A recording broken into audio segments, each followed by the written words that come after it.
Welcome to Wissen, where we teach you how to shine with pride. In today's episode, we're going to teach you how to mechanically polish your vehicle to a bright shine. First thing we're going to do, we're going to talk about the tools you're going to need. So let's first talk about the polisher. Right here we have, it's a random orbital polisher. Not only does the head spin at high rates of speed, but it actually moves in a circular motion as well as it's rotating. So what this does, this is going to do all of the work for you. So you aren't going to have to work your arms out to get a really good polish put on your car. We're going to let the machine do all the work. I'm going to just simply guide it around the vehicle as I'm polishing. I'll show you that in action momentarily. The next thing we have are the actual polishing pads. So I have 3 different color pads here, and what they are, each one has a different bit of grit to it. So this one is your most aggressive. So this is more for the buffing process, which I do have a video about buffing if you take a look at that. This is a medium finish, so this gives you a little less bite than this, but it still is going to kind of be a buffing. Where this last one, this black one, is a lot softer, and this is for a polishing. So this is really good for that final coat to put onto your vehicle for the protection. So we have those 3 different types of pads, and you kind of decide which pad you need depending on what step of this process you're doing. The next thing we have are the actual compounds. So we have a cutting compound, a polishing compound, and a 2-in-1 cutting and polishing compound. So what you're doing, you're going to kind of pick which one you need for what you're doing. Now I've already buffed this out, so I've used the cutting compound. So now I want to move into the polishing process, and I'm going to use that final polish. And this one here, this is a 2-in-1. So this will actually, not only will it buff, but it'll also polish as well. And this is great if you don't have a whole lot of time. You can kind of do both at once, and it will get rid of some of the swirl marks and things, but it won't get rid of as many swirl marks as if you use a true cutting compound. But this will speed up things if you have light scratches and stuff. So it is a great product to have. Another product here is, this is the polishing pad conditioner. So what this is, after we apply the polish, we just kind of wet the pad a little bit, and that's going to keep the heat down on the actual polisher. As we are polishing, we don't want to introduce a whole lot of heat into the paint. We want to kind of keep it cool, so that will help to keep that surface moving smoothly without building up a whole lot of heat. So the next thing we need, again, microfiber towels. So I'm going to take a couple of them. I have 3 here. I'll probably use 2 of them. And what I do is I'll use one for the first swipe to get off all the extra residue of the wax, and then the last one I'll take to just kind of finish it and really clean that surface and get all the residue off altogether. So I would suggest at least have 2 of these. Then the final product that we have here, this is just for me. It's something that I like to do. A lot of polishers will do this as well. It's just a very bright light, and you really get to kind of see how much cleaner is the hood, how much shinier it is, and such. So this is just kind of a personal thing that I like to use. So these are all the tools that you're going to need for polishing. So what we're going to do, we're going to attach the polishing pad, and we'll get started in process. Again, polishing, it's going to help to clarify your paint and get rid of even more little marks and things. But what it's really going to do is create a protective layer on top of your paint. So anytime bugs slam into it, or you get bird droppings, things like that, this is going to help protect it. So next time you wash it, it's going to come off, and it's not going to burn into the clear coat as easily as if you didn't have any protectants at all. So let's get started with the machine. We're going to kind of prep that. So this is my polishing pad, and what I'm going to do, I've already attached it, and it's just a hook and loop attachment, so it makes it real easy to connect that. I'm going to take my polishing pad conditioner, just spray a couple times just to get a little bit of wetness there.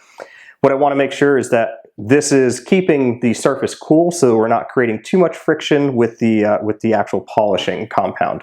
So I'm using a true polishing compound, so this is going to give it that nice luster when we're all done. Same as the buffing compound, we do about 5 little spots here. Okay, put that to the side, and we're going to first spread this around real quick, just kind of blot it in. Okay, now that we're ready, we're going to start on a low speed And again, as we start, we want to keep this flat. We don't want to keep the polishing pad, we don't want it at an angle or turned or anything. We're going to keep it nice and flat. I'm going to keep the speed low just to spread it.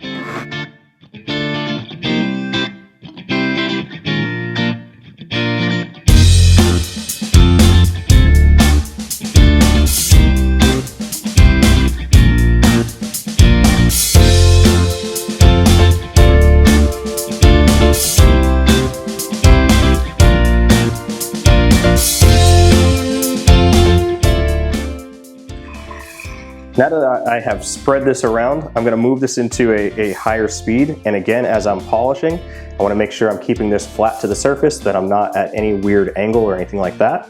And we're just going to kind of move in a crosshatch pattern, so up and down, left to right, and just making sure we're not missing anything. We're going to move at a medium pace across the paint. We don't want to go too fast, we don't want to go too slow. So just a nice medium pace. So I'm going to turn that up, and we're going to get started.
So what we're doing, we're working this polish until it kind of starts to disappear off the surface.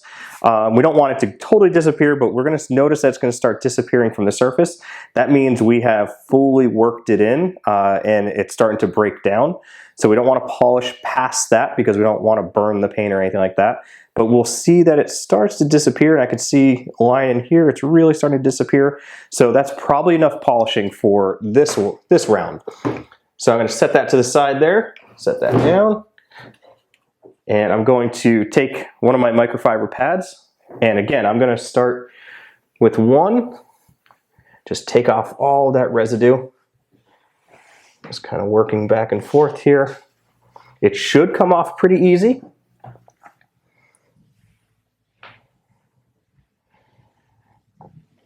Then after I have one, I'm going to take another clean one, and really kind of finish that off to make sure all the residue is removed.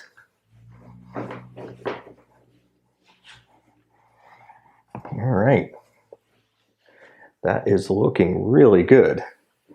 What's nice is that I have the tape down the middle of this hood, so I can take off that tape and we're going to really be able to see how well we did and see how much this paint has gotten better and clarified and just nicer. So let's take that off in just a moment. But if you needed to do a second coat, feel free to do a second coat. This is looking pretty good and it's feeling super smooth. I'm not hearing anything when I'm running my hand over this. So that's looking really smooth. I do have some scratches still in here, but they were pretty deep scratches. So I don't want to work it too hard, but it is looking a lot better than when I started.